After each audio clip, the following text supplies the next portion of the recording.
July 21 meeting to order and ask you all to stand for the Pledge of Allegiance. I pledge allegiance to the flag of the United States of America and to the republic for which it stands, one nation, under God, indivisible, with liberty and justice for all. Next on the agenda is public forum. Is there anybody here that would like to speak from the public? Please. No one. No, the waves were just getting rough, so I was just going with it. Yes, you are blocking my. It's like, go down. All right, seeing none, we will move on to the minutes from the historic July 7, 2026 meeting at Palmerville Court. I move to approve the minutes as written. Second. Been moved and second that we approve the minutes from the July 7, 2026 meeting. Any discussion? Hearing none, all in favor say aye. Aye. It passes 3-0. Next, we can jump on to the vision blocking finance department. Good morning. Good morning. Before you've got warrant 62 in the sum of $558,424.17. Just over 300,000 of this was for radio tower upgrades.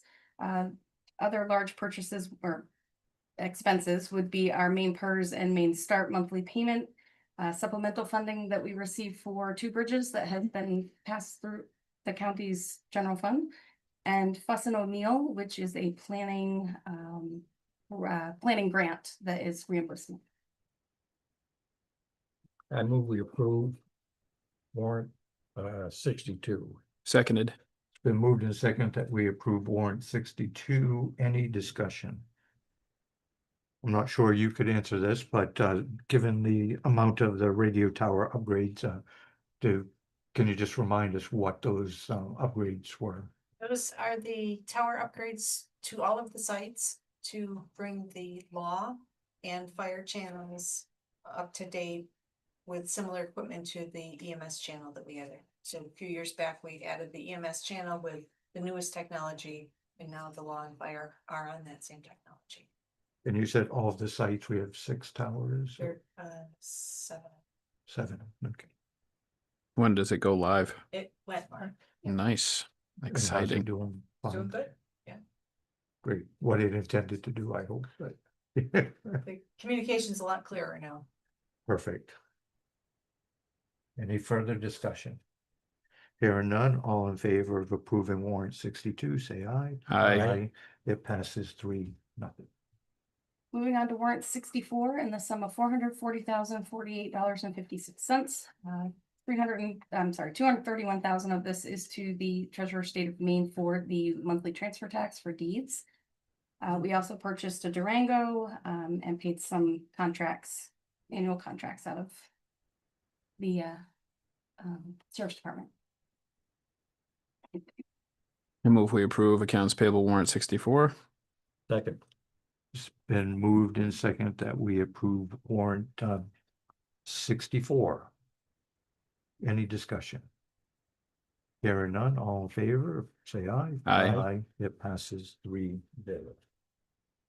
And moving on to payroll for 2026-14 in the sum of $317,309.69. Pretty typical payroll. We had our quarterly health and lieu included in this one. We are still well under our budget expectations. Is that is that dwindling as we sort of thought that during the summer, the overtime budget would start being It's used gonna start getting tighter. tighter? Yeah. Okay. But now it's still looking Right now good, it's- so, Right now it's okay. okay. What would you? I move the payroll. Second. Been moved in second that we approve payroll warrant 2026-14. Any discussion? Hearing none, all in favor, say aye. Aye. It passes 3-0. And finally, before you have the FY27 budget calendar. I'm looking to make this a final if those dates work for everybody. Would you just go over some the ones where you would want the commissioners involved or involved in-person meetings? Thursday, September 10th. Okay, That is our caucus. Mhm. And then the other big one to have the commissioners involved would be the public hearing on September 17th. And also October 16th, which is our budget advisory work session. And then October 29th is our informational meeting. the one on the 17th is at the courthouse. What's that? The public hearing is No. at the planning office. Yeah. All right. And then we'll vote on it on the 15th, the commissioners meeting on the 15th. No later than the 15th. No later than My that. hope is to adopt sooner than our last day, but Okay, that all depends on what information flows in. would you like us to adopt it or approve it? Yeah, I Is need, there I need to vote to information? take it from draft to Okay, final. I so move that we adopt the budget schedule. 17th of September. We've got a Knox meeting scheduled for that day. I don't know if we want to what do you mean in Zoom. docs? jail meeting. Oh, for the authority. I'll pencil it in. Well, this one says 3 o'clock. What time is your jail authority meetings? 2 o'clock. 2 o'clock. This particular one. Anyway, Should we do it later? Would that be helpful? no, we'll just see what the other group is doing. Okay. They might have a Zoom. Yeah, I'll second it to go Okay. ahead. All right. House of Building. Yeah, we'll see. Yeah, I'll have to tell them it's after Labor Day, so it's okay to drive to Wiscasset once in a while. Yep. All right, it's been moved and seconded that we approve the draft budget calendar for FY 2027. Any further discussion? Hearing none, all in favor, say aye. Aye. Aye, it passes 3-0. Nanny.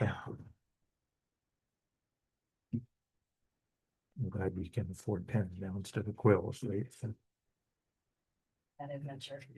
Just so you know, we have sent letters to the municipalities to let them know about the caucus, All right. so that it can get on the calendars of the select board.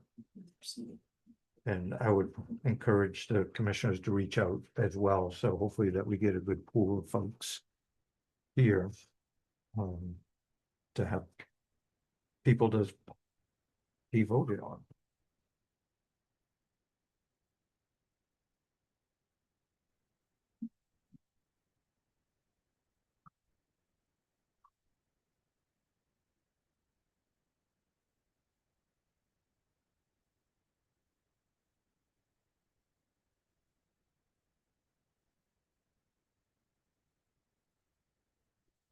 Thank you.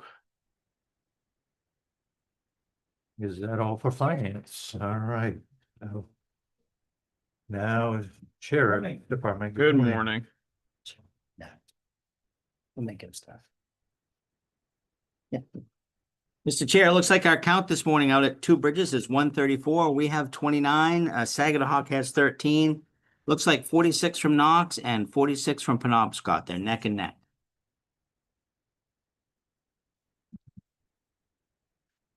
Great. Cool. I have some payment authorization requests for you. The first is a repair on a vehicle that was in a collision with a deer. The amount for Hillside is $7,774.68. The risk pool paid all of that except for their $2,500 deductible. That's a dear amount of money. That is a dear amount of money. Hmm. I don't think- Hopefully it was dinner somewhere else. Very expensive one, if that. We'll move to approve the purchase authorization for Hillside Collision, $7,774.68. Second.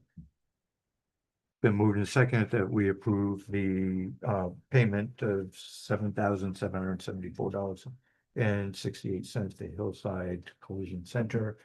Any discussion? Hearing none, all in favor, say aye. Aye. It passes. Thank you. 3-0.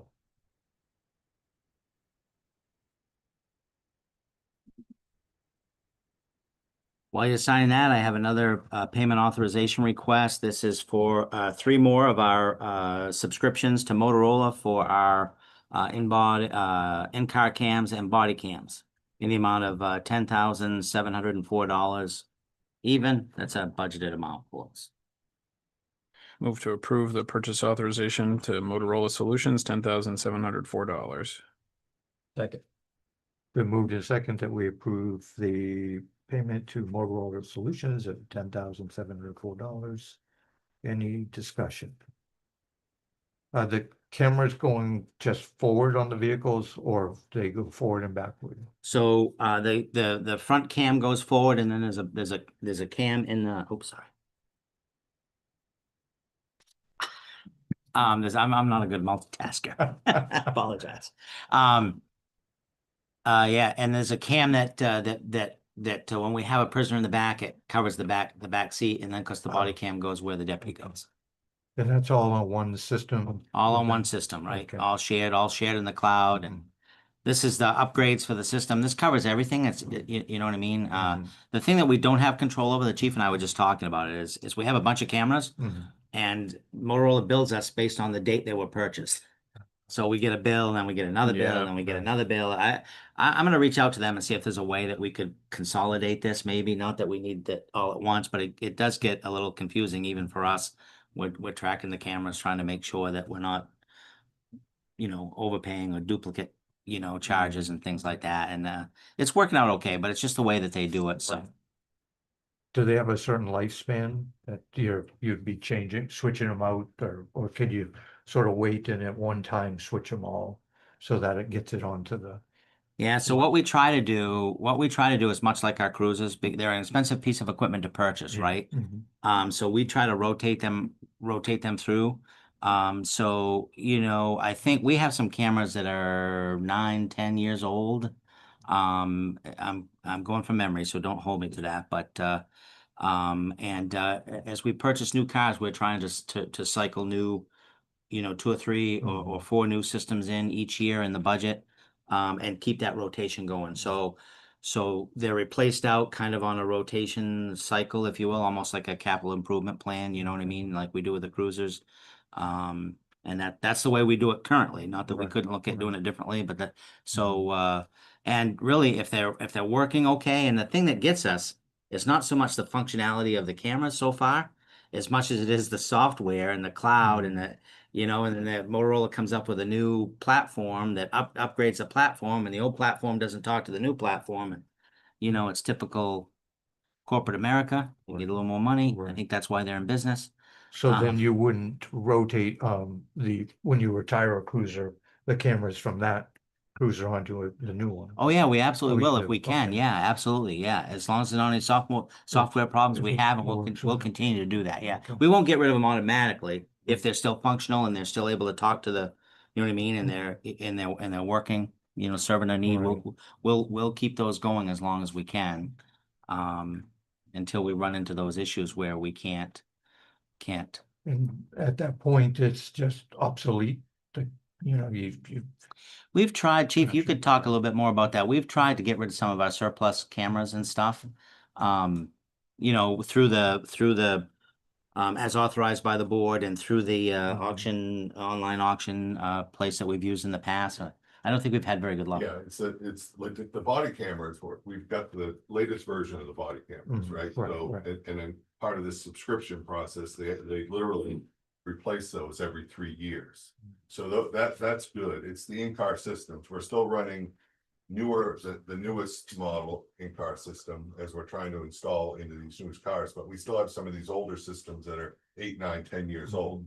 By the time we get rid of those cars, nobody in law enforcement wants to put an 8 or 9-year-old in-car system in their cars because of the same reasons why we're getting rid of them, because right now, like I told you, in Dresden, we have a system where we have some cars where we have a new body camera system that doesn't connect with the car system. They still record, but they record in 2 different places, and it's just a little bit more cumbersome to download them for court, for discovery, for everything like that. Whereas the new system, everything's all connected. As soon as one goes on, they all go on, they all go to the same place. You can download them all.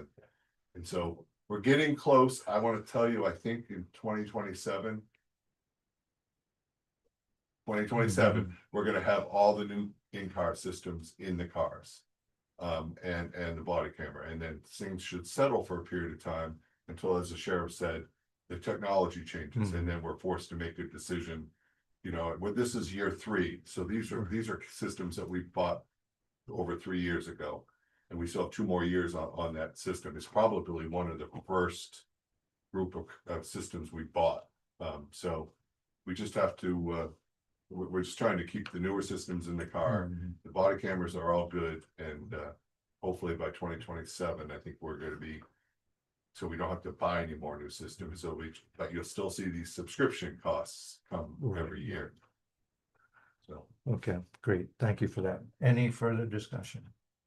Hearing none, all in favor of the payment authorization to Motorola Solutions of $10,704. Signify by saying aye. Aye. Aye.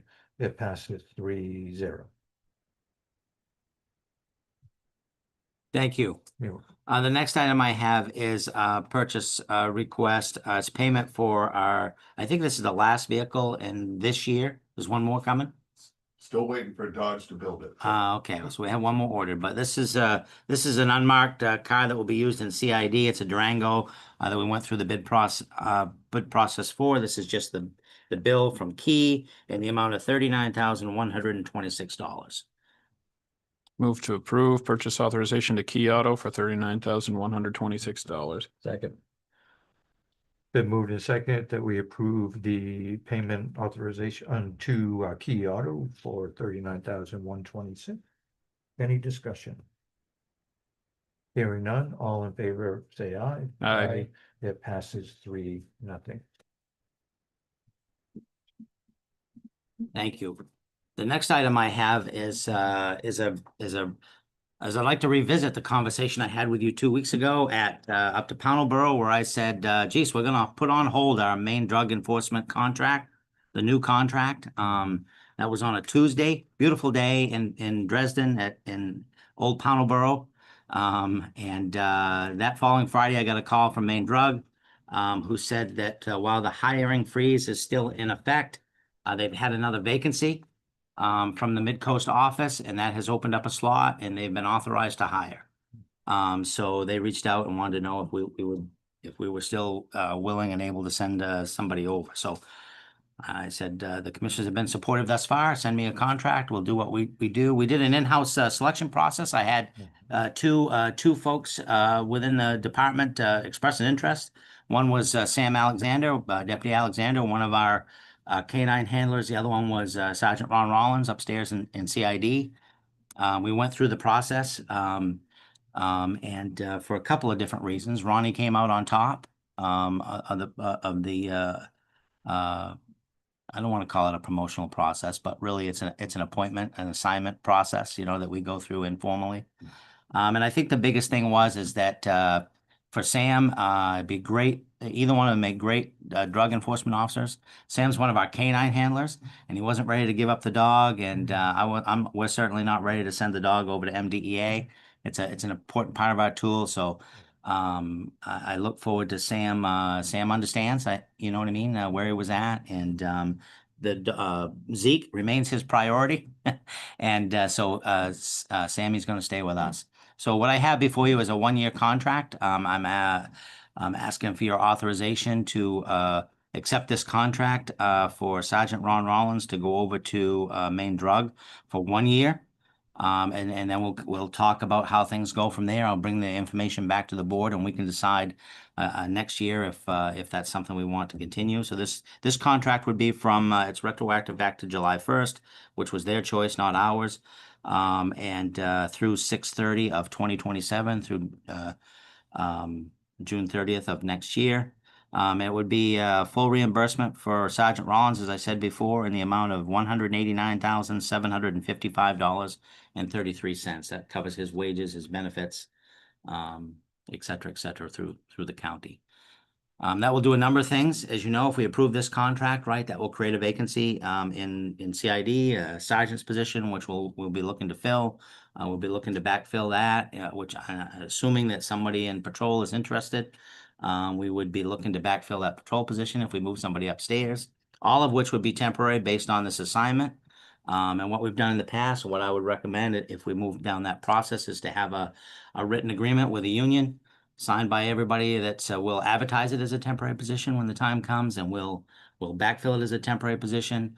There'll be a signed agreement with the union so they understand that this is a temporary position. If Sergeant Rollins comes back, then those positions bounce back out, and somebody could possibly bounce right out if there's no other vacancies available for us. It's something we've done in the past. It's been a number of years since we've had to do that, but it's worked pretty well for us. So that's my way of saying my recommendation is to do this and to move forward. We have some real I won't spend a lot of time on it, but we have some real need here and in the Mid-Coast for this for the services that MDEA provides, particularly here in Lincoln County. And that's kind of dropped off a little bit in the last few years as I've talked to you about, mostly because of staffing issues with them. But I can't go without that position. I've got to be able to backfill these positions. So if that's a deal breaker for the board, then I wouldn't want you to approve the contract. So if we approve it, he starts tomorrow? No, well, no, yeah, but he'll start sometime in the next 2 weeks. Give us a chance to move some things around and get things in place. So yeah. So you'll have his replacement before he leaves? or- Well, I don't know if I'll have it before he leaves, but we'll have it pretty close thereafter. What's your pleasure? I'll move we approve the MDAA contract. Second. Okay, it's been moved and seconded that we approve the MDEA contract. Any further discussion? Hearing none, all in favor, say aye. Aye. It passes 3-0. Thank you. You need a copy. You have a copy. I'll put you a signed copy. Friend, all three. All three. So the next item is I'm looking for authorization to get some more information from the risk pool. We have an ALPR system, right? An automated license plate reader systems, right? That we've purchased, and we've not been able to have those mounted. We've been looking for places we have locations to mount those, but no physical spots to mount them on, right? So we have identified a couple of locations here in Lincoln County. One is right out here at the Route 1 and 27 intersection. One is up at the Route 32 and Route 17 intersection in Jefferson. The most logical spot to place those are on things like traffic lights and utility poles. So in working with DOT here in Wiscasset, they're not open to allowing us to attach anything to their traffic lights out here at the intersection. So that failed. And then I've been working with CMP, utility provider, to see if we could mount these things on their utility pole. And just for the press and those people that are listening, our ALPR system is nothing more than it's exactly that. It's an automated license plate collector, right? It reads license plates. In other words, it takes a picture of the license plate and stores it. It doesn't run the license plate. It doesn't check on anybody's history. It doesn't take a picture of the car. It doesn't give us the description of the car. All this stuff is proprietary. The information stays here in the county and is stored here for 90 days when we have to get rid of it if we don't use it. We're not able to access it under Maine law. unless we have probable cause. And there are a bunch of examples for that, right? So this isn't, I don't want people to get the idea that this is Big Brother watching, right? In the sense that, you know, when you drive through the intersection, the license plates are recorded and that's the end of it, unless we have like an armed robbery. And we're looking for a white vehicle with a partial plate of, it has an A and a B in it, we'll say. And then you can search the system for that within 90 days. Here at Lincoln County, where that information is stored, right? So it's really valuable for us in crime investigations where we have vehicle information, vehicle descriptions, or partial plates. It's really advantageous for us in situations like, particularly here in Lincoln County, amber alerts and silver alerts, when we have folks who have taken their car and driven off. Helps us locate missing persons that way. It's a really valuable tool. And anyway, I'll leave it at that. So So that's why we have it. Reach out to the risk pool. CMP requires a $5 million general liability clause. Our general liability clause with the risk pool is 2 million. CMP is non-wavering. I've tried. Working with their legal team to see if they would. So what I'm asking you for is, I've been working with Malcolm, got some information from him. Malcolm won't go any further without authorization from the board to take a look to see what it would cost us to meet the requirements for this pole use agreement and allow us to add information on add these readers to CMP poll. Yeah, so I'm hoping that if the board's willing to authorize Malcolm to take a look to see what that would cost us. And then I'm hoping that that's money that we can use the Stone Garden grant, which is where we got the ALPRs through, to actually pay for it. So there would be no cost to the county. Can't guarantee that. I'm trying to get approval. But it's hard for me to get approval, not knowing exactly what the dollar amount is. So I'm kind of at a loss. I'm at a standstill in the sense of using those poles. Fidium is the other big pole owner here in Maine. And I've reached out to Fidium and anticipate that their agreements are very, very similar. I just haven't heard back from Fidium. These are CMP poles, as it turns out, up here. There may be some Fidium poles involved in the intersection up on Route 17 in Jefferson. Has that increased the exposure, legal exposure? Has it increased that much I don't. from 2 to 5? No, I don't see any increase in exposure. The equipment is minimal. It's literally a camera about 4 inches long and about this big around. It runs off 110. It doesn't require a lot of power.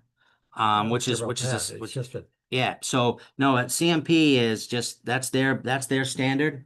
And they're, like I said, they're unwavering and talking with their legal counsel, and talking with Malcolm. Malcolm has experience with this, and not necessarily ALPRs in other counties, but particularly in unorganized territories, working through the risk pool of mounting things on utility poles. And in Malcolm's opinion, it's over the top. But CMP's position is that, listen, we don't anticipate that it's going to cause any problem. But if that causes a problem to our grid or to our line, and that causes something down the road, and we're just that's their mantra, and that's what their attorneys are paid to do, and they're just not flexible. So anyway, I would like to know. I'd like your authorization. The request would have to come from you through Carrie or whatever to Malcolm to take a look to see if this is even viable. I have no idea what that additional $3 million would be. I suspect it's not cheap, but I don't know. I have no concept of what that would look like. I don't think it would hurt to have Malcolm look into the expense of it. We're not committing to it automatically. And maybe while he's looking into it, you could also see if there's other options as well. Yeah, or maybe you already have. we Well, have a little bit. okay. Yeah. Yeah, like for example, here, we own the property here, obviously, right? So we could mount our own pole on our property, as long as it's not in the DOT right away. If it's in the DOT right away, we gotta get their permission. I think they would grant permission for that based on my dialogue and the correspondence that they've sent me. So it's pretty easy here. But not so easy up at Route 17, and yeah, I would have to deal with local property owners and talk about easements and things that get complicated. Which I'm trying to avoid. I haven't taken that step at that intersection Right. yet. Hoping that we could work Right. something out here. And the expense of adding poles too probably may equate to what the increased insurance coverage is. Yeah, and when the poles that would be looking to add they're not a full size telephone pole. We could mount it on a 20-foot steel Oh, post. okay. You know what I mean, Yeah. or something like that. It doesn't just as long as it's high enough Right. to do its job. So it's not a full utility pole. Right. I did get an estimate. It's an old estimate now, probably 6 months old from Demaro. It would cost us, I think, about $2,500 to do it here. I might need more than one pole. He wasn't sure whether we could do it all on one pole or not, but anyway, that, like I said, here is a relatively yeah. doable. Mhm. That other spot. I don't have any plans right now to do it anywhere else in the county, and those are two pretty significant intersections where we have a high volume of traffic, coming through. Yeah. Any thoughts, Well, questions? I move to authorize the sheriff and county administrator to discuss insurance options with the risk pool. Second. Been moved and seconded, that we authorize the sheriff and the administrator to work with the risk pool to check out pricing for insurance that to cover it. So any further discussion? Hearing none, all in favor say aye. Aye. Aye. It passes 3-0. Thank you very much. The next item is I need your authorization to get rid of a 2021 Ford SUV. It's one of the vehicles that we're retiring out of the fleet. Chief can give you more details on the vehicle if you have questions about the vehicle itself, but it's time for it to go. Just using the regular online system. I want to be all together, and there'll be more coming as we rotate cars in. I'm just trying to keep the used car lot empty as best I can. Move to approve the sale of surplus 2021 Ford SUV. Second. Okay, it's been moved and seconded that we authorize the sale of the 2021 Ford SUV. Any further discussion? Hearing none, all in favor say aye. Aye. It passes 3-0. Thank you. The next item I have is a request for the board to authorize us to accept a Burn JAG Memorial Justice Assistance Grant. This is a grant that happens annually. This is the FY24 JAG grant. And this is a grant that's that is awarded almost automatically based on our crime reporting statistics that the county is required to that every law enforcement agency in Maine, but including the sheriff's office is required to report to the federal government through the FBI. We call it used to be UCR, it's NIBRS now, it's the acronym of the system that we use. And the award is based on what the volume of crime is like here in Maine. Lincoln County has been awarded a total of $13,425. The county is being asked to be the steward of that. That would include $9,700 in equipment purchases for the sheriff's office, $853 for the town of Booth Bay Harbor, $611 for both Damariscotta and Waldoboro, and $1,585 for Wiscasset, which totals that amount of $13,425. Now, the only thing I haven't done, we've done this in the past, I haven't talked to Michelle. Okay, good. I suspected she would be okay. She was on vacation, then she was getting caught up when she got back, and I just hadn't had a chance to talk with her. So I'm looking for your authorization to accept and manage these funds. Certainly we'll be coming back to you with any purchase requests through the grant or anything like that moving forward, but this would be acceptance of this $13,425. Move to approve, we accept the Edward Byrne Memorial Justice Assistance Grant. Second. Been moved in seconded to accept the grant for 13,425. Any further discussion? Hearing none, all in favor, say aye. Aye. Aye. Aye. It passes 3-0. Thank you. And the last item I have on the agenda, on the regular agenda is a request for your approval to hire Holly Harris as our new records and training manager. It's a civilian position that the board approved. We've been through a interview process with several candidates, an arduous background investigation, which came out just fine. Holly is currently one of the vice presidents over at Cheney Insurance. She spent several years working in the state prison system as a unit manager and in a variety of roles over at the Maine State Prison. Comes to us with a great deal of experience in the areas that we're looking for. And she could start as early as August 3rd, which I think would coincide with payroll and stuff like that. Yeah, and it's my recommendation that we bring Holly on board as a probationary employee in this new position as a civilian records training manager for the sheriff's office. I have her packet here. If anybody wants to look at it, I can certainly leave it with you.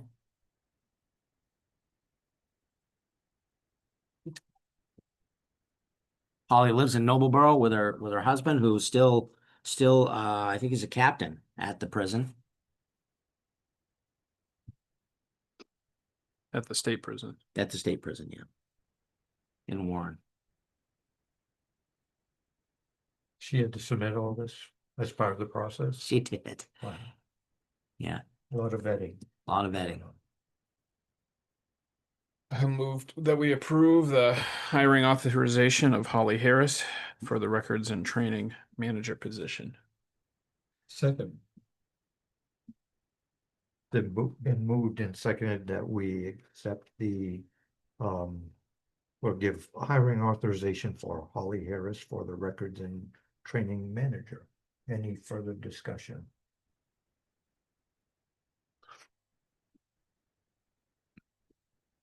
Maybe when it gets to page 25. No, there's a lot of info to absorb. Yes. I look forward to bringing Holly over, either at your next meeting or the meeting right after that, to do an introduction. So do you know why she went from the prison work to the insurance world? Yeah, well, I think there was a number of reasons. Number one, she was a unit manager over there, and one of the I don't know what the right word is, maximum security units. And there was some, it's not unusual for people in that position to receive threats and things like that. There was some things going on there at the time. And I think, she had an outside opportunity, was tired of that aspect of the job.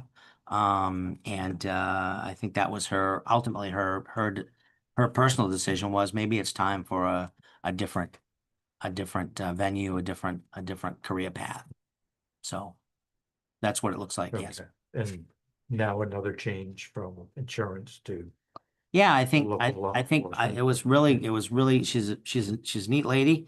It was a interesting discussion with her, and I think she missed the law enforcement aspect of it, or the public safety aspect of working in corrections, and her heart's kind of there, and so she was intrigued by the position, and I think it'll be a really good fit. Looking forward to, she brings a significant amount of management experience with her, as well as her IT experience and stuff. So, yeah, we felt like it was a good fit. And I have to say, it was my first time of really digging in, because Carrie and I have worked on hires a bunch over the years, but it was my first opportunity to really dig in with our new HR manager, Jesse. And he was fantastic to work with. It was really helpful in the process, in a variety of ways, not just with the interviews, but with the background and the questioning and things like that. It was a pleasure to work with him. So I just thought I'd throw that out for what it's worth. I'm not looking for anything, just saying. He did a good job. I was impressed. My first chance to work with Jesse formally. Okay, I think Evan made a motion, Bill. I'm not sure if I heard a second. I'll second it. Okay. It's been moved and seconded. Any further discussion? Okay, all in favor of authorizing the hiring of Holly Harris for the records and training manager, say aye. Aye. Aye. It passes 3-0. Thank you. That's all I have. If you have nothing for me. No, it's a great agenda. All Thank right, you. thank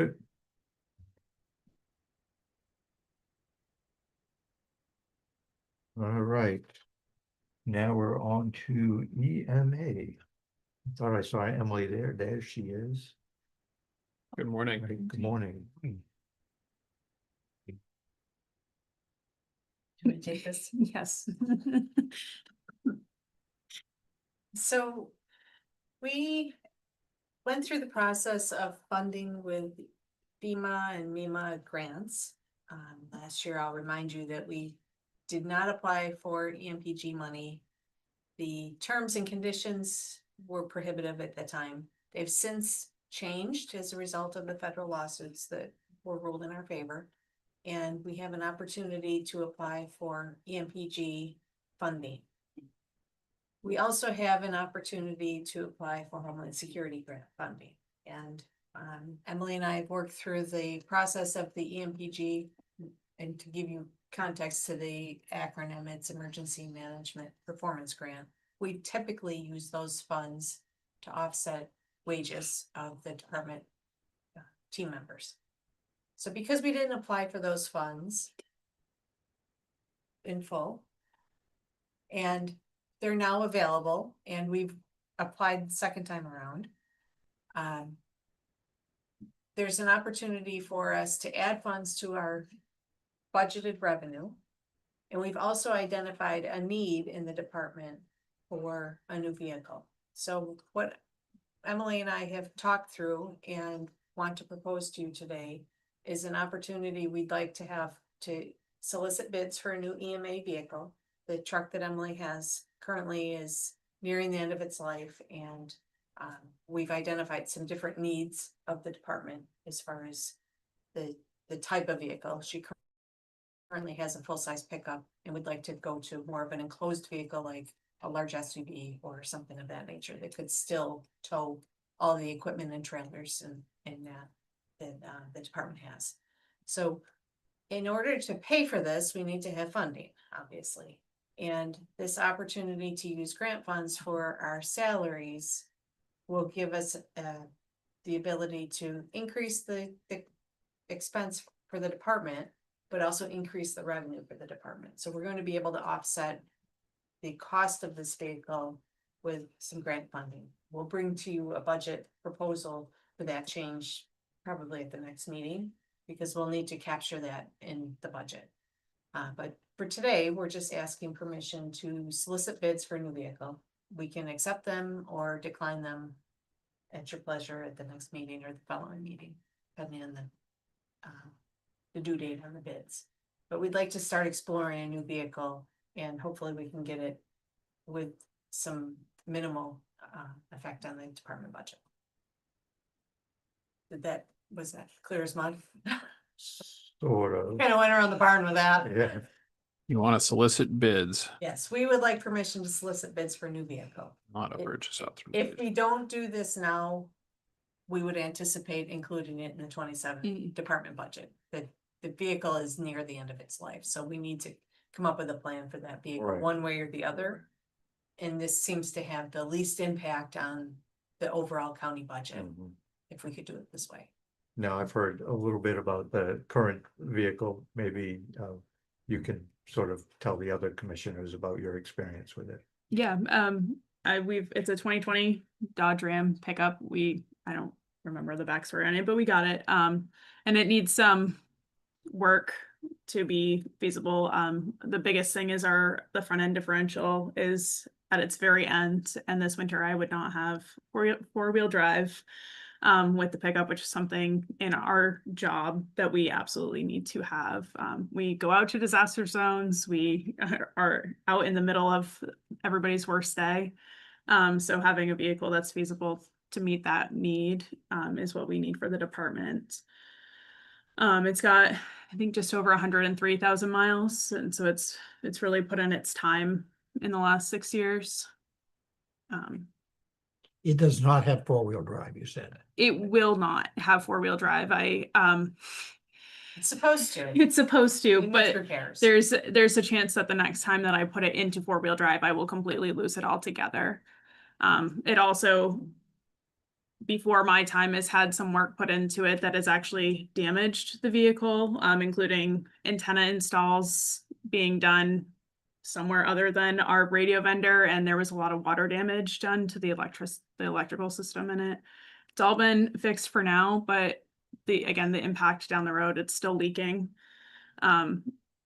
is going to be there. So So what's the benefit of going with the enclosed as opposed to the pickup style? it's just storage. Ideally, in the ideal EMA world, you have a command vehicle that houses the ICS paperwork, our portable radios. I have to come back here and grab when I could leave them on the charger in my vehicle, but I can't do that in the pickup with the space that I have. So How often do you use the body anyways now to? not a ton. Right. Yeah, I keep a cooler back there with some water to drop off at incidents. Other than gas can transport, that's really what it's used for. I mostly haul trailers if I'm bringing more than that for equipment out. So it really isn't practical. For what we're doing today, it's not. Mm-mm. It served its purpose back when we purchased it, but our department has shifted to a different priority, so, Mhm. um, And we have the van now that helps meet some of the needs of a pickup and not enclosed, but extra space to be able to haul larger items if needed. So, we've done a lot of upgrades in the department, and it's not necessary anymore. It's not practical to use that van as the vehicle. Anyways, I mean, Yeah. that's more of a command sort of Yeah. type of thing. And ideally, in the protocol world, it's the van and the command vehicle going and working together. Mhm. Well, think it makes sense to, especially for EMA, because if there's an emergency, you don't want to become the emergency within the emergency because you can't turn the wheels of the Mhm. truck. I mean, we really need to have something that's reliable and safe, certainly, and practical. And if it can haul the trailers, then and give you some insurance that you're gonna make it to wherever you need to go, Mhm. which doesn't sound like you have that now. I would support that. I move to approve soliciting bids for a new emergency management vehicle. Second, Okay, it's that'll cover it. That motion will cover Mhm. what you need. Yep. been moved and seconded to allow the EMA to solicit bids for the new vehicle. Any further discussion? Hearing none, all in favor, say aye. Aye. It passes 3-0. Just no gold plated or anything really crazy fancy, Don't need Picked out. anything fancy. Yeah. I need something that works. There we go. Well, that's sort of a crucial thing, yeah. Thank you. You. All right, next up is LC Lincoln County Regional Planning Commission. And this isn't Emily. No, yeah, today we have Laura with us. yeah, Laura, well, Yeah. welcome, Laura. thank you. Yeah, as a reminder, I'm Laura Graziano. I'm the Community Resilience Planner with the planning team. So we have some updates today on the floodplain manager position, since Emily last presented on it a couple weeks back to you. As a reminder, this position is going to be fully funded from a contract with the Maine Office of Community Affairs. So since Emily last presented on this position to you, our office has worked with staff at the Maine Office of Community Affairs to finalize a scope of work, which we've then used to create a job description, which has now been finalized by Jesse in HR. So we have the job description ready to go, which highlights the overview of what the position will be working on for our communities, which, you know, as a quick highlight, will include performing technical and professional work by providing floodplain management strategy to our communities as a whole, and that will include assisting communities with looking at enrolling in the Federal Emergency Management Agency's community rating system and looking at flood insurance requirements. So as a whole, we think that this position is going to be a really good fit in our department, and we are now looking for your approval to begin posting this job position. And we're hoping to have this position filled by mid-fall, ideally October. And yeah, we're ready to start moving forward with this and grow our team over at the planning department. So as an update to the document that you have, we have graded the position to be a grade 16, which is the same grade as our planner positions. And the funding that we'll be receiving through the state grant will cover the cost of the salary and benefits for this position.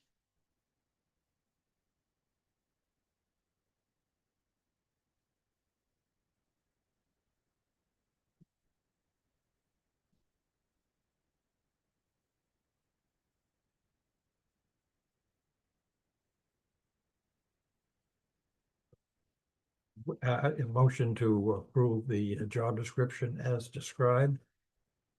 Seconded. Been moved and seconded that we approve the job description with a pay grade of 16 added to it. Any further discussion? You need a lot of skills to have this position. Yeah, and luckily, since Emily talked about, I'm sure a little bit last time, that this position will also have a lot of learning opportunities for it in the first 6 months to a year coming from the state as a part of LD1. So a lot of these learning opportunities and certifications will come from the state in that first 6 months to a year. So we're hoping that we can find someone who is already coming with a lot of these skill sets, but a lot of it will also have opportunities for a potential staff person to learn these skills. Do you anticipate any problems having an applicant pool, given that it's grant funded? And, you know, the long time security of the job may. Yeah, we're hoping not. Yeah. So we have to include that in the job description, just to be upfront with any applicant that might be interested. I anticipate this funding to be long-term. I mean, anything can happen at the state, but MOCA is really committed to this position and really beefing up the resiliency within the state. We advertise other positions that were grant funded through ARPA and got a pretty decent pool at that point in time. So I would anticipate. It's not limiting too No, much. Okay, no. great. I think the reputation of the planning commission will attract some very skilled candidates. Well, I think it's great, and I think Emily had told us before of the collaboration that this would allow us with some of the municipalities within the county, and that's to me crucial. So that's great. So any further discussion? Hearing none, all in favor, say aye. Aye. It passes. Congratulations. And I'll move to approve the posting of the floodplain manager position. Second. It's been moved and seconded that we approve the posting of the position for the floodplain manager. Any discussion? Hearing none, all in favor, say aye. Aye. Aye. It too passes 3-0. Perfect. Didn't know that you'd get that extra bonus in there, huh? Okay, perfect. Thank you. Thank you. Thank you. Thank you Thanks. for presenting today. All right, next on our list is, we're a little shy of 10 o'clock. But we were expecting a representative Tedford Housing, Katrina Webster, the director, is here, and if she doesn't mind, you're welcome to start early if you want. Absolutely. Or you can wait 6 minutes.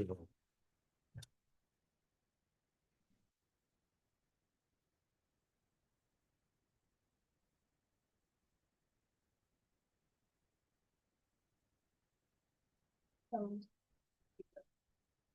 you.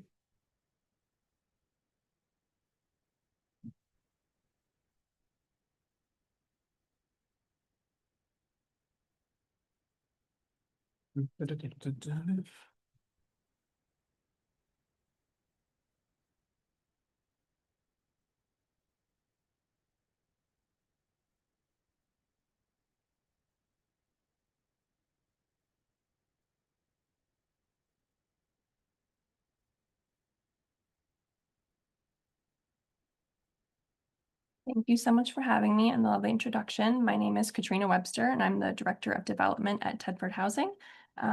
Before I dive into some of the slides that I have today, I just wanted to thank the Commission and Administrator Kipfer for supporting Tedford's funding request for our last fiscal year. We appreciate that partnership, and your support has already started to have a ripple effect. It's helped us secure a 30% increase in annual operating support from Cumberland County beginning this coming fiscal year. So you'll see the 15,000 from last fiscal year, which is bumping up to 20,000 in FY27. It's also strengthened our conversations with municipalities across our 40-town service area in the Southern Midcoast and opened the door to funding discussions with Sagadahoc County this coming fiscal year, which is the first time that that's ever happened in Tedford's near 40 years of operating.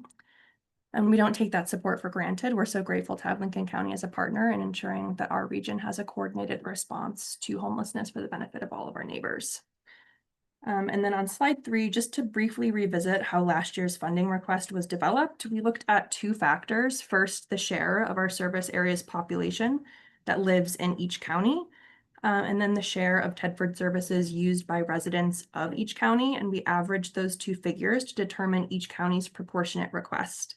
So for Lincoln County, that came out to 11% of our total county funding ask. And to put that into perspective even further, our goal was for county and municipal support to cover 4% of Tedford's total operating budget. So that 11% is to come up to that 4% of total operating. And while we didn't quite reach that goal in FY26, we did make some considerable gains and feel like we have the momentum going into FY27. You'll also notice here the projected requests increase over the next 2 years. I'd like to just kind of cover why that is pretty early on. That's because Tedford has grown significantly since you met with our Executive Director, Andrew Lardy, last year. In December of 2025, we finished construction on and opened our expanded emergency shelter in Cook's Corner in Brunswick, which increased our shelter capacity by 60%, added additional case management staff, added a 3-shift operation to ensure safety of all of our guests residing in the shelter, and overall expanded our ability to serve more neighbors per year.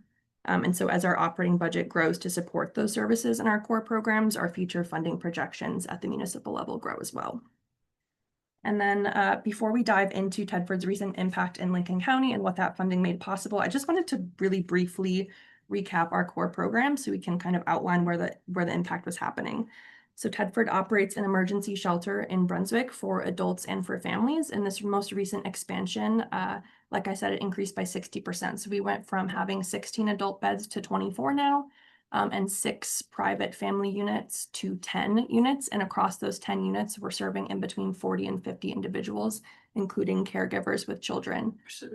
Would you repeat that again, a little slower? Yeah, absolutely. Our emergency shelter expansion brought us from 16 adult beds at the previous location to 24 single adult beds right now. And then on the family wing, which is a secure separate wing, it brought us our capacity from 6 individual family units to 10. And across those 10 units, we're serving between 40 and 50 individuals at once.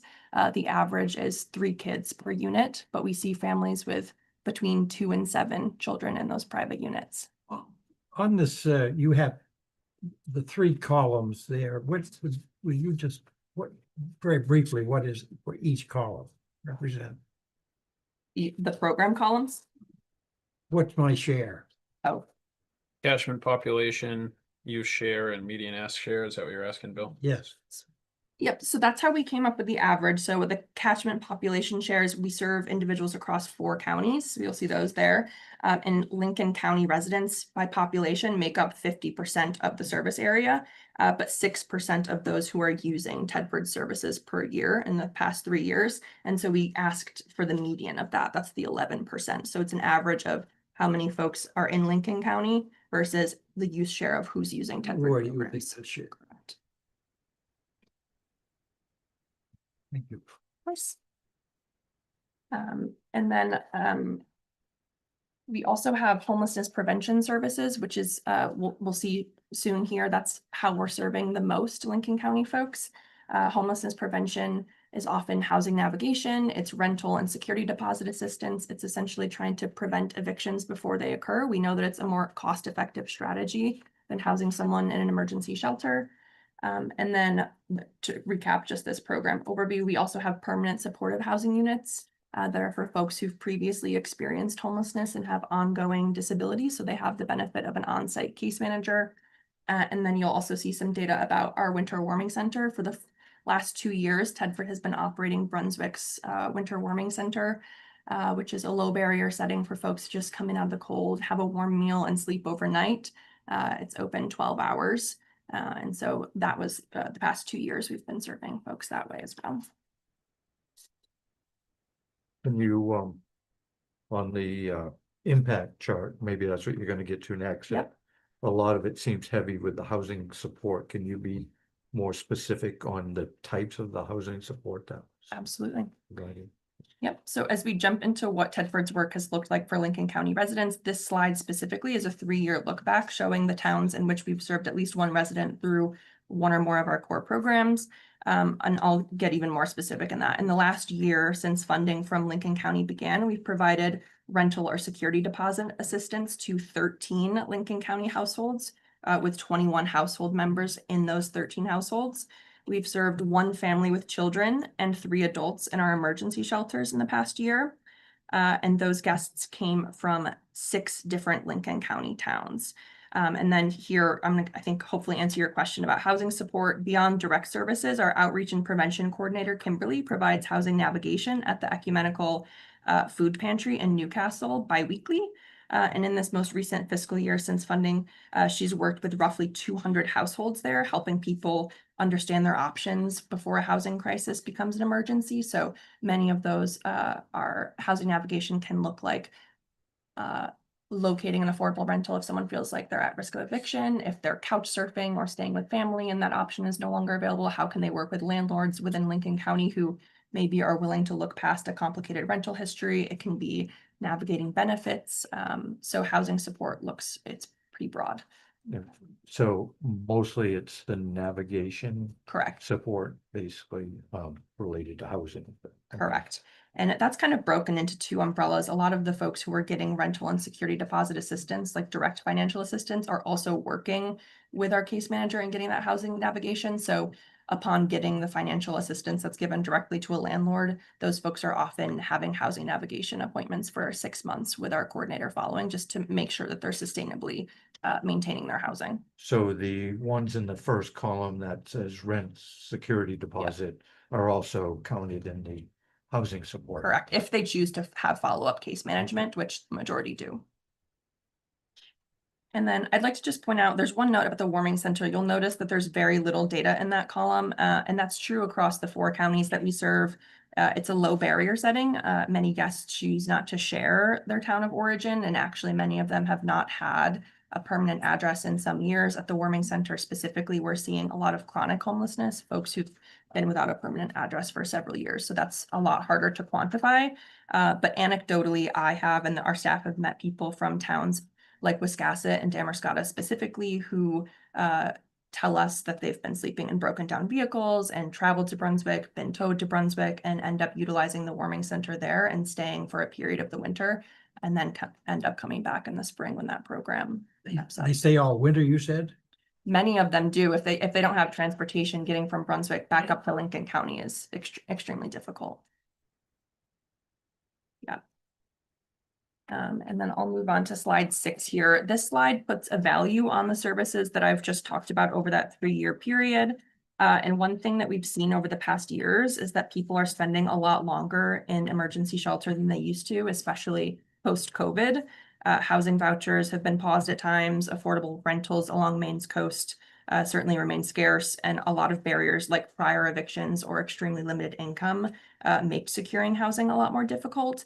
And as a result of this, our shelters have become a longer term intervention than it was even just a few years ago. And one that adds up, especially when the cost to house an individual or a family is now between $100 and $112 per bed night, which is why that homelessness prevention program that I was speaking about remains so important. Helping someone stay housed with rental assistance or security deposit is the most cost-effective approach. It's also the most dignified. You're preventing displacement often before it occurs. And yeah, so this is just that 3-year look back of Lincoln County folks specifically. And then this will also answer a little bit more of that housing support and navigation question. Before coming in today, I really wanted to get a better sense of what we're seeing and where the greatest need in Lincoln County is. So I sat down with our homelessness prevention coordinator and reviewed her housing navigation call log. So far in 2026, she's received calls and gotten back to 25 unique households in Damariscotta seeking some form of housing assistance. Waldoboro and Wiscasset follow pretty closely behind, and you'll also recognize communities like Booth Bay Harbor, and Newcastle, which are towns that we've seen represented among our shelter guests in the past fiscal year. And I just want to clarify, these calls are not all necessarily people experiencing immediate homelessness today. Many are reaching out because they're worried about losing their housing, at risk of eviction, can't find an affordable rental, and don't know where to turn. And I'm hoping that this is a tangible reminder that Tedford is serving as part of Midcoast Regional Housing Safety Net, and that people are reaching out before they're in crisis, while they're in crisis, and when they're rebuilding after a crisis. And then slide 8 is actually one that Andrew shared last year. It shows the counties outside of Tedford's service area where we've served residents over those last 3 years. And I think the larger point here is that people aren't always receiving services in the community that they've most recently called home. When someone is in a housing crisis, they're looking for the first safe place that has an available bed, a shelter that calls them back and says, yes, you can come today. And not necessarily the closest one. The closest option may be full.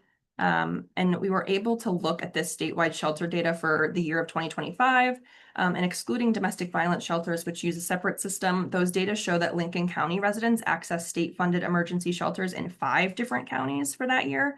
And for Tedford, that's why this regional funding approach has made so much sense. There's no single community that is expected to fund every service that its residents may need, because people move around the state to access help. And by counties investing in regional providers that serve them, I hope that we're collectively building a stronger safety net for Maine residents whenever they happen to need it. And then you can also see another update since we've last met, this map here, where it says the safety net for 40 towns. The map has been revised to reflect some changes in Maine's shelter landscape. Most notably, Lewiston now has a 40-bed adult shelter, which is really an asset to the community, and we're really glad to see those additional resources available. And that's pretty recent, within the past few months. So it's still too early to know exactly how that might affect referral patterns and the people calling Tedford for support. But over time, it might mean that Tedford receives fewer referrals from Androscoggin County, and that we become even more focused on serving the Southern Midcoast. And if that is the case, Lincoln County residents could represent a larger share of the people that we're serving, based on referral patterns. And that's just something that we're going to have to continue to watch as trends emerge with the recent opening of 40 new beds.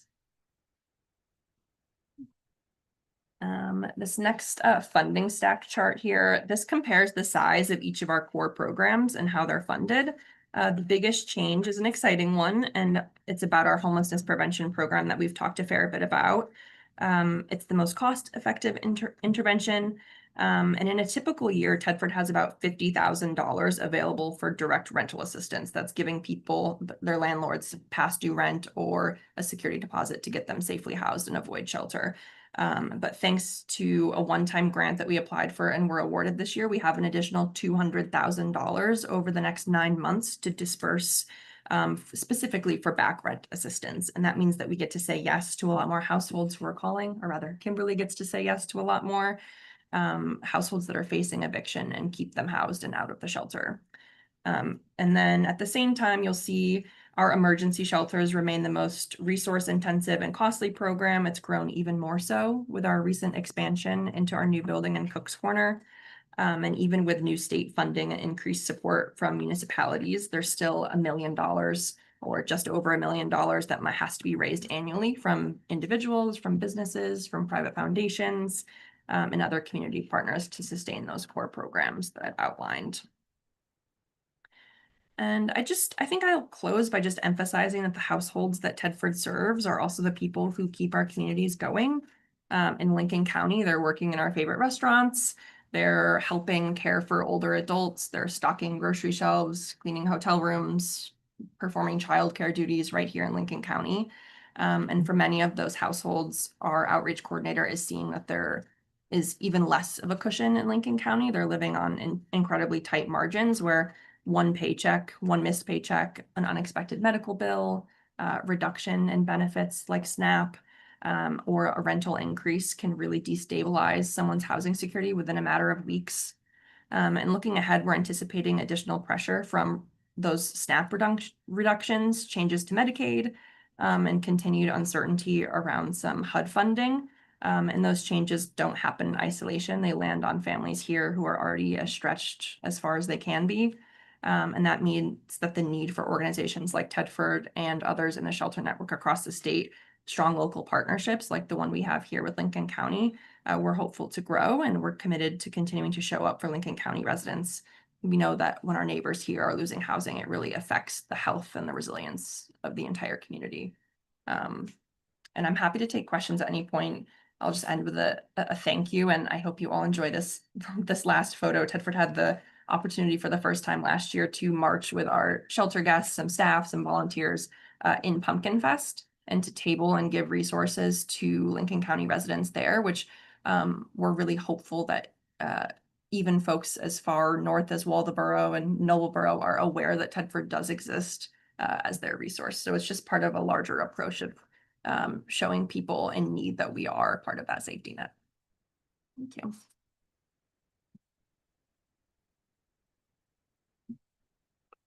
I noticed that there, I'm looking at the what's my share of slide. Mhm. You list, I assume that's Northern Cumberland and Southern Androscoggin, right? Correct. Saginaw and Lincoln, but your other chart shows other counties that use it.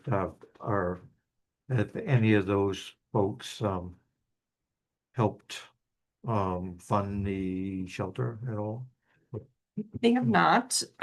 You'll see that illustration is not just Tedford data, it's data from across Maine's entire shelter network. So it's showing that folks are moving around. And while we do state that Tedford's service area is the 40 towns, and that's where we're pursuing funding, Tedford doesn't have a right of refusal policy. For example, if we have a new Mainer, if we have someone from out of state, if someone from Aroostook County comes, we don't deny them based on their most recent permanent address. Any other questions? Thank you for your presentation, and thank you for the work that you folks do. I have one note that's important to municipalities and the county. If you go to your Lincoln County impact FY 24-26, just a note, Bristol/South Bristol are two different places, and then New Harbor and Pemaquid are Bristol. Just, they have a post office there, so they might identify they're from there, but in terms of they're from Bristol as a town, relevant to property taxation and all of that good stuff. Thank you for that.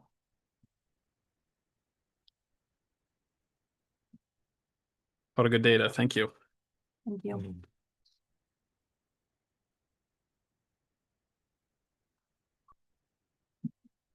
Can I get a packet? Yeah, absolutely. Let's get up for a second. That's the one that. Oh, There's a stack of I just don't know how, there are people out there that. Shall take them.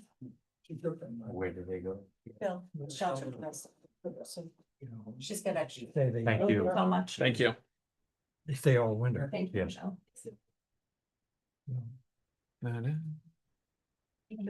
Choices tonight. Bill Andrew, I said I will be so bummed to couldn't be here today. Okay, next on the agenda, we have administrators. Okay, you. So the first item that I have is a purchase authorization to replace some heating system valves. So we have valves that are installed in the ceiling of the offices across the hall and in here that control the radiators in the heating system. And last winter, they started failing. Some of them started failing.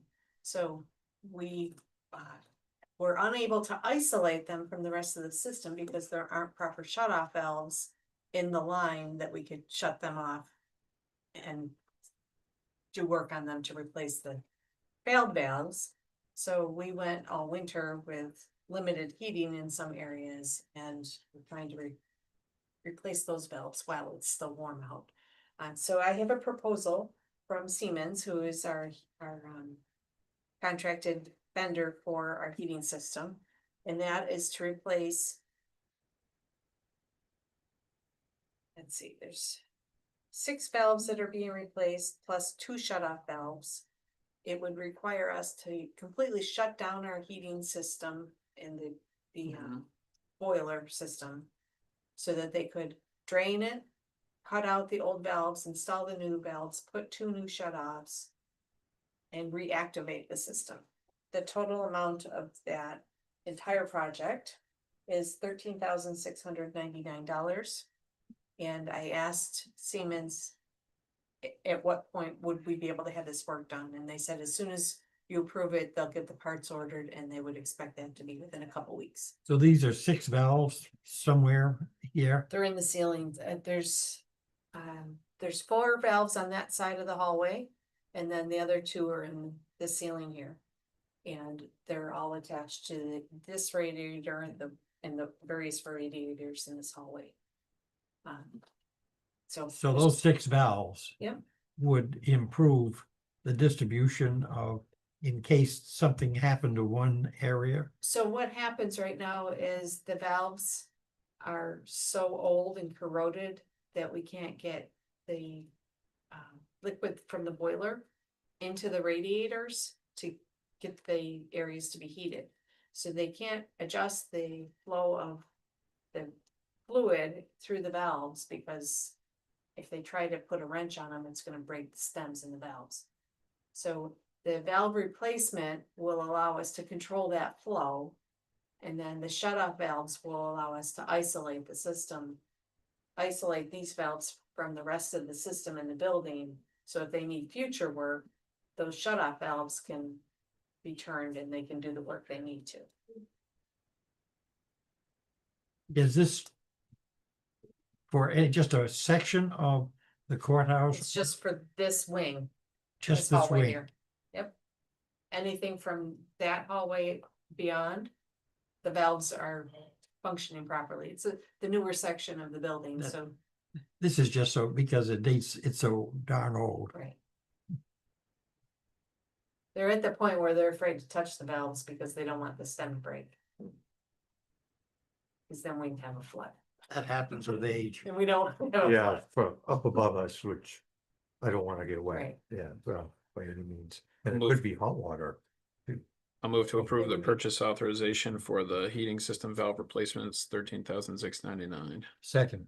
Been moved and seconded that we approve the purchase authorization for the courthouse heating system valve replacements for $13,699. Any further discussion? I'm assuming it wasn't a planned expense, so we're taking out of a capital reserve account, or? It would come out of capital, right? Hmm. We knew last winter that they needed to be Hmm. replaced, and I just received the quote. Okay, and it's great that they can do it maybe before we need it, and That's why I've been fastly approaching winter. reminding them. we need a Yes. health quote. Okay. Any further discussion? Hearing none, all in favor, say aye. Aye. It passes 3-0. And while we're talking about heating systems, the 3 sections of the boiler have been placed. We had a rigging company come in on Tuesday, Thursday last week, and they backed their truck right up to the patio, and they've got this mechanized dolly system where they can take these great big sections down and up.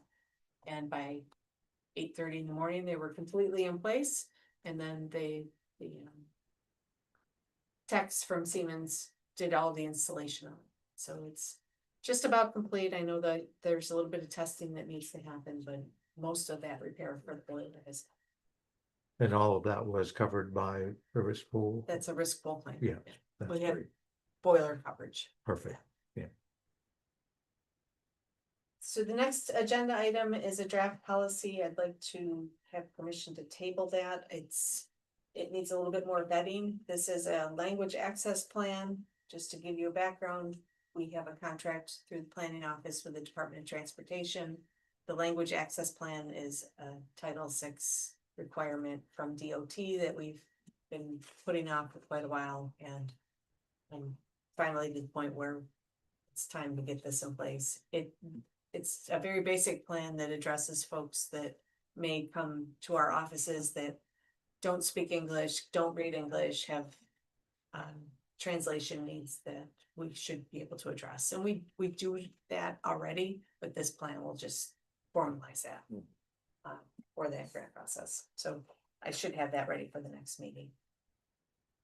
The next item is the opioid grant award closeout report that we received from Healthy Kids. They have completed their process of spending the grant funds and identified all the different uses of those funds. We awarded them $30,000, and at the end of June, all of those funds were spent on the programs that they had applied for. So they've submitted their closeout report and they send their thanks for the support of the opioid settlement funds for this work. And we look forward to being partners with them and So this is just information for. just a report, finishing the- closeout report. We just need to accept the report as part of the grant requirements. They were required to submit this report. They've done a great job with their reporting. I remember their yeah. last report was really great, and this is super. Yeah, Sheriff's great with Yeah. giving clarity and specifics on how they were spending them. They do really, really great work for our community. And we received a tax abatement application from a resident of the town of Westport Island. Is M for Mario? If it is, there's a conflict that I may have with hearing that one. I don't know. I can Okay. get it from Wendy if you'd like. You may want to look at that, so. We may have another. Just one. Yes.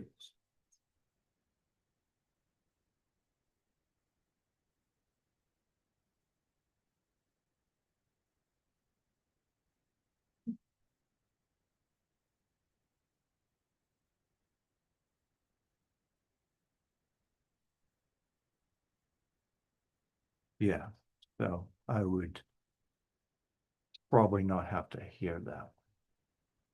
Because of a conflict. So So it'd does anybody else have a conflict? be up to these guys. No, We've had tax abatement hearings with just two of the commissioners in the past. Okay. Wendy's reviewed the packet and it's ready to be accepted and heard and ready to do that. I moved that we accept the tax abatement appeal application, Mario DiPietro v. Town of Westport Island. Second, second. It's been moved and seconded to accept the tax abatement appeal application. Any discussion? Hearing none, all in favor, say aye, Aye. Aye.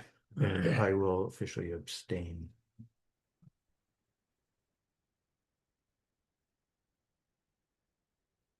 So I will, after the meeting, I'll look at scheduling dates with the remaining two commissioners. The next item I have is under old business, public safety building project. I do not have any further information. I'm still trying to connect with the appraiser to schedule some time to have them come out to take a look at this. So I've reached out again this week. Hopefully I'll get an answer soon.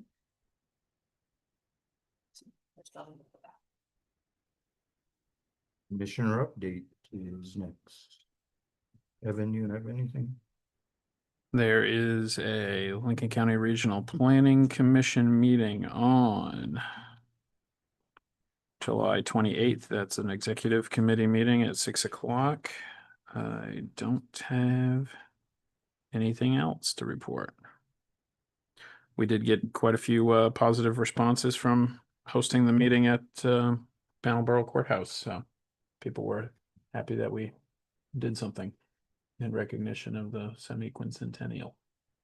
I equally had heard positive feedback for that, and some wishing that they had the ability to attend that, and there were some who actually attended and enjoyed it a lot. So I think overall it was a great recognition of 250 years of independence, but also celebrating something in our own community at the same time. And can I also remind you that the Declaration of Mhm. Independence is making its statewide tour? And it will be at Bigelow Labs in East Booth Bay on Friday and Saturday of this week. The opening welcome is at 9 a.m. on Friday, the 28th, and our sheriff's office color guard will be participating, and they'll have Friday the 24th. Friday, the 24th. I've Today's actually, It's a long distance. Nothing. Distance? I thought you said the 28th. Oh, Friday the 28th. 24th. 24th. 24, Friday the 24th. Nearsighted. Yes, I would encourage folks to go down and see it.